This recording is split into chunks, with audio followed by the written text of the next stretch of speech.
대구, 경산을 잇는 전철을 놓자는 대구광역권 철도망 구축 사업 추진에 청신호가 켜졌습니다. 프로야구 한국 시리즈에 대한 야구 팬들의 관심이 고조되고 있습니다. 삼성의 내일 6차전을 전망해봅니다. 대구시의 주요 정책 결정이 대책 없이 수년째 표류하자 보다 못한 대구시 의회가 정책 제안을 내놓았습니다. 요즘 의무경찰이 되기 위한 경쟁률이 치열합니다. 이유를 알아봅니다.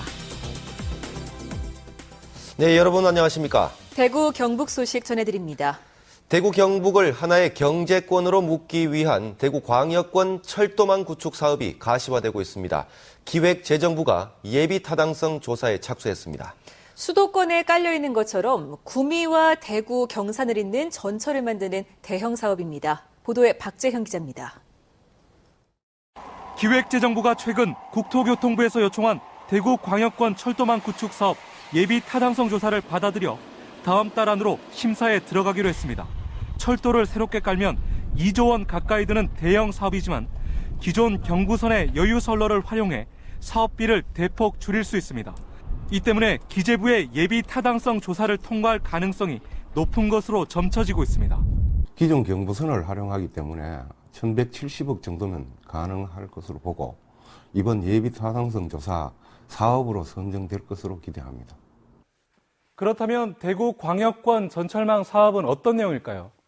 구미와 동대구, 경산까지 총 61.85km를 연결하는 사업으로 계획대로라면 오는 2017년까지 완공됩니다. 경부선 구미역을 출발해 사곡과 외관, 외관공단, 서대구, 대구와 동대구를 거쳐 경산역까지 이어집니다. 신설역도 총 4군데인데요. 경제성 여부에 따라 조정될 수도 있습니다. 요금은 수도권 광역철도처럼 대구에서 구미나 경산을 가는데 2,000원 안팎이 될 것으로 보입니다. 이 같은 철도망이 구축되면 대구 경북의 경제 통합을 비롯해 대구 인근 지역의 균형 발전, 산업 인력 확보, 교통 편의 증대 같은 다양한 효과가 기대됩니다. 다음 달 말 예비 타당성 조사를 통과하면 내년 초 기획재정부가 한국개발연구원에 사업의 타당성 여부를 조사하는 용역을 의뢰하게 되고 본격적으로 사업이 추진됩니다. 대통령 공약 사업인 대구광역권 전철망 사업이 우여곡절 끝에 결실을 맺게 될지 주목됩니다. MBC 뉴스 박재영입니다.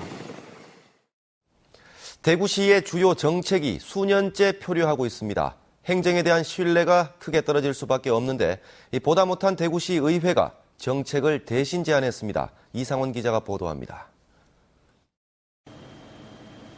수성구와 달성군 간 지역 갈등 속에 국비 반환 처지에까지 내몰리고 있는 달성공원 동물원 이전 사업. 확장 이전 얘기가 나온 지 1년 반이 되도록 입지 선정도 못한 채 표류하고 있는 농수산물 도매시장. 대구시는 문제가 불거질 때마다 연구 용역 발주란 카드를 사용하고 있지만 결과적으로 시간 끌기, 면피용이라는 지적을 면하지 못하고 있는 실정입니다. 보다 못한 대구시 의회가 오늘 임시회 본회의에서 표류하고 있는 두 정책을 함께 해결할 수 있는 정책 제안을 했습니다. 수성구 구릉골에는 농산물 도매시장과 먹거리타운을, 달성군에는 대규모 놀이시설, 북구 농산물 도매시장 이전터에는 주민수건 사업을 유치하면 지역 간 갈등을 한꺼번에 해소할 수 있다는 것입니다. 본 의원의 제안이 재원 면에서나 지역민들의 바람을 잘 반영하여 정교하게 구성된 건 아니지만 대구시의 지역 균형 발전과 갈등 해소라는 큰 틀에서 긍정적인 검토를 해주시길 바랍니다. 사업성이 떨어지는 달성공원의 동물원은 영천경마장에 기증할 것을 제안했습니다. 영천경마장은 당초 계획했던 시설 일부가 취소되면서 상당히 넓은 부지가 남게 되어서 사회기여 차원에서 그 자리에 시민들 위하여 동물원을 지을 의향이 있으며 우리 시가 기증하면 받을 의지도 있는 것으로 알고 있습니다. 재원 확보 방안과 지역 주민의 정확한 여론이 반영된 정책 제안은 아니지만 무대책으로 시간만 낭비하고 있는 대구시의 정책을 정면에서 비판하고 대안을 제시했다는 점에서 향후 대구시의 면밀한 검토가 뒤따라야 할 것으로 보입니다. MBC 뉴스 이상훈입니다. 프로야구 한국 시리즈 폐색이 짙던 삼성이 잠실에서 2승을 챙기면서 기사회생하는 분위기인데요. 내일 대구에서 펼쳐지는 6차전 경기를 챙긴다면 승부는 원점으로 돌아갑니다. 서건 기자입니다. 1차전 박성민의 선제 홈런까지는 삼성의 우세가 점쳐졌던 2013 한국 시리즈. 하지만 기적처럼 포스트 시즌을 치러온 두산의 기세는 만만치 않았습니다. 연장 접전 끝에 2차전을 잡고 한 점차 승부 끝에 4차전까지 잡으며 우승 문턱까지 이른 두산. 그래서 저희는 뭐 아직 부담 없습니다. 저희는 뭐 오늘도 여기서 끝낼 수 있으면 제일 좋지만은 사실은 7차전까지 간다는 마음으로 선수들 다 그렇습니다. 그렇고 우리는 이제 한 게임 이기면 되는 거니까 또 한 게임에 전력을 다할 생각입니다. 1승 3패. 말 그대로 벼랑 끝에 몰린 삼성은 팽팽했던 5차전에서 절실함을 보여줬습니다. 최영우, 최태인의 홈런포는 최준석의 멀티 홈런에 뒤지지 않았고 시리즈 내내 부진했던 박한희는 결승타와 함께 5차전 MVP로 선정됐습니다. 오늘 저희가 이제 마지막 경기고 경기라는 생각으로 좀 임했기 때문에 좀 집중력도 좀 한층 더 강화를 시켰고 이 분위기를 타서 꼭 6차전, 7차전 잡아갖고 한국 시리즈 우승할 수 있도록 최선을 다하겠습니다. 무엇보다 5차전 승리가 값진 이유는 중심 타선이 살아나기 시작했다는 점. 모처럼 살아난 타격감을 대구에서도 이어갈 수 있을지가 시리즈 역전과 우승에 이르는 주요한 열쇠가 될 전망입니다. 타선 변화와 함께 가장 큰 숙제를 해결한 유중일 감독은 홈에서 남은 두 경기를 모두 잡아야 합니다. 그동안 조금 마음고생 많이 했습니다. 뭐 저도 그랬고 뭐 코치들도 그랬고 선수도 그랬고 오늘 드디어 터졌습니다. 6차전, 7차전 기대됩니다. 2차전에 이어 두 팀의 외국인 에이스 벤덴헐크와 니퍼트의 맞대결로 펼쳐지는 내일 6차전. 5차전에도 등판한 벤덴헐크의 피로회복과 타자들의 타격감 유지가 이번 시리즈 막판 승부의 최대 분수령이 될 전망입니다. MBC 뉴스 서건입니다. 포항 남울릉 국회의원 재선거가 조금 전 저녁 8시에 투표가 끝나고 현재 개표가 진행되고 있습니다. 85개 투표소에서 치러진 최종 투표율은 34.9%로 지난 19대 국회의원 선거 때 53.6%보다 18.7%포인트 낮았습니다. 현재 포항체육관과 울릉군 학생체육관 두 곳에서 개표가 진행되고 있는데 당선자 윤곽은 밤 10시를 전후해서 나올 것으로 예상됩니다. 한때 외면받던 의무 경찰이 요즘은 인기가 하늘을 찌릅니다. 복무 환경이 개선됐고 대규모 시위나 집회가 크게 줄면서 지원자가 급증하고 있습니다. 한태현 기자가 보도합니다. 팔굽혀펴기 20회를 힘겹게 하고 있습니다. 윗몸 일으키기를 하면서도 탈락자가 속출합니다. 한 달에 한 차례 의무 경찰을 뽑는 시험에 지원자가 몰리고 있고 탈락한 뒤 두세 번 연속해서 지원하는 사람들도 적지 않습니다. 원래 한번 쳤었는데 이제 떨어져가지고 재응시한 거고 사람들이랑 가깝게 있을 수 있는 곳 같아서 지원하게 됐습니다. 아버지가 경찰이셔서 저도 경찰하고 싶어서 지원하게 됐습니다. 지난 2011년 1.6대 1이었던 의무경찰 경쟁률이 지난해에는 3.7대 1로 조금 높아졌고 올해는 지금까지 평균 9대 1, 특히 최근 석 달 동안은 무려 14대 1을 기록했습니다. 지난 2011년 강원 지역에서 벌어진 전투경찰의 가혹행위 사건 이후 대대적인 근무 환경이 개선됐고 집회나 시위가 과거에 비해 심하지 않은 게 주된 이유로 분석되고 있습니다. 또 심각한 취업난도 경쟁률을 높이는 원인으로 꼽히고 있습니다.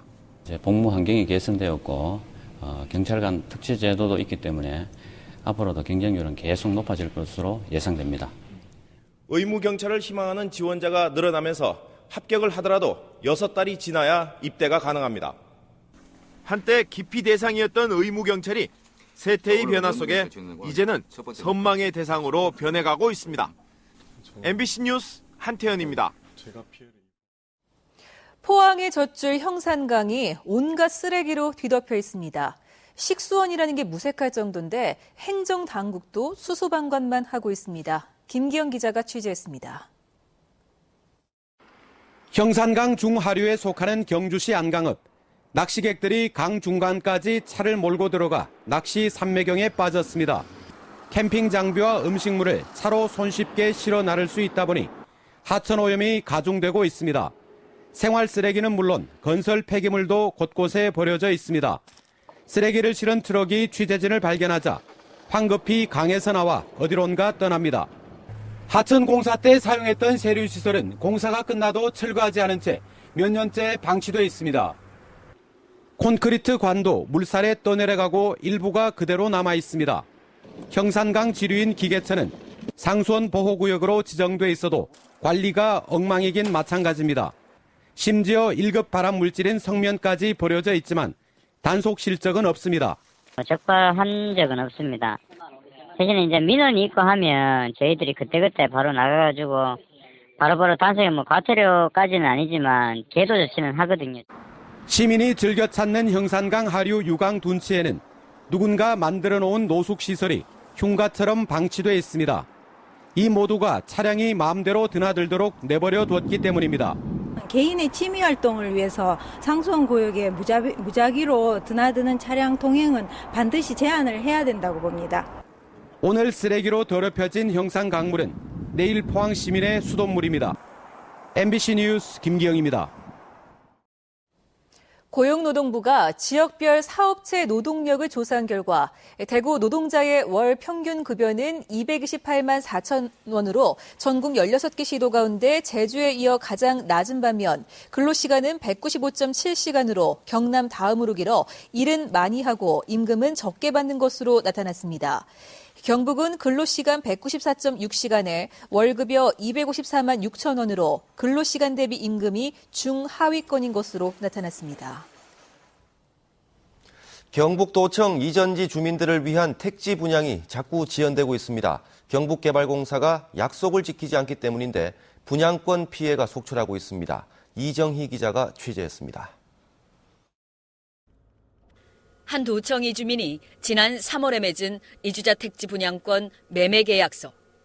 7천만 원의 분양 권리를 넘기고 난 뒤 10월까지 이행하지 않으면 1억 5천만 원을 물기로 채권 공증까지 받았습니다. 딱지 거래로 수천만 원의 수입이 생기면서 기초생활수급자도 해제됐지만 분양 대상자 확정이 미뤄지면서 매매 금액보다 더 큰 위약금을 물게 됐습니다. 부동산 시장에서도 일대 혼란이 일고 있습니다. 5천에 팔았는데 1억인데 5천 손해보고 못 찍어주겠다 이거죠. 스케줄대로 안 움직여준 개발공사 때문에 서로가 지금 혼란스러운 상황인 겁니다. 경북개발공사는 이주자 택지 분양을 당초 지난 3월에서 5월, 5월에서 다시 10월로 연기했습니다. 하지만 아직까지도 대상자를 확정하지 않고 있습니다. 우선 협의 대상자, 애미고 있는 이런 후손이자 땅은 어느 위치에 주고 하는 이런 걸 신모 협의회 또 보상 협의회에서 그런 절차를 거칩니다. 지정하는 것은 우리 연말 내로 합니다. 당장 철거되면 살 집이 없게 된 남은 이주민들. 울며 겨자 먹기로 컨테이너촌을 마련하고 있습니다. 무작정 쫓아내려고 어딜 가니까 인지 이 나이에 하다 안 되겠는 이제 나갈 데가 없으니까 우선이라도 이래 보는 게지 뭐. 묻지마식 이주자 택지 분양 업무에 경상북도 시행사인 경북개발공사에 비난이 쏟아지고 있습니다. MBC 뉴스 이정희입니다. 남북권 신공항 염원 구미 시민 한마음 대회가 오늘 구미 민방위 교육장 대강당에서 신공항 추진 관계자와 시민 등 700여 명이 모인 가운데 열렸습니다. 구미 시민들은 결의문을 통해 지난해 344억 달러를 수출한 구미 기업들의 물류비 부담을 줄이고 산업 다각화와 외자 유치를 위해서 남북권 신공항 조기 건설에 앞장서겠다고 밝혔습니다. 또 박근혜 대통령은 대선 공약인 신공항 건설에 대해 결단을 내리고 구체적인 실천 계획을 발표해야 한다고 주장했습니다. 대구 기상대 신청사 준공식과 국내 최초의 기상과학관 착공식이 오늘 열렸습니다. 대구시 동구 효목동에 준공된 대구 기상대 신청사는 3만 7천여 제곱미터의 지하 1층, 지상 3층 건물과 관측 장소를 갖추고 있습니다.